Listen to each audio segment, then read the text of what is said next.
আসসালামু আলাইকুম। এই সালামের বিষয় নিয়ে আমি আরেকটা কথা বলবো।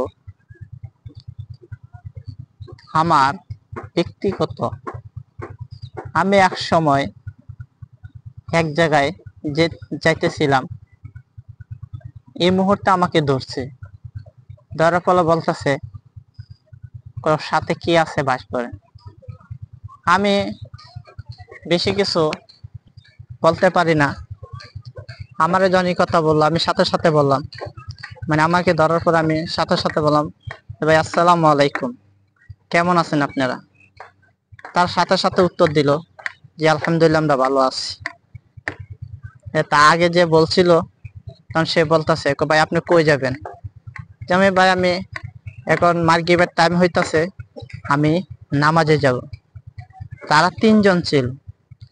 এখন একজন যে কথা বলছিল সে আস্তে করে সাইড কেটে গেছে, আর দুজন বলতেছে ভাই যান, আপনি নামাজে যান।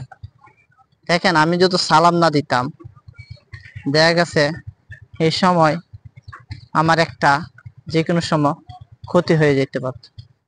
এই জন্য আল্লাহ পাক আমাদেরকে হেফাজত করে, আল্লাহ তালার জিনিস। এই জন্য সবসময় যে কোনো জায়গা সালাম দিয়ে আমরা শুরু করব।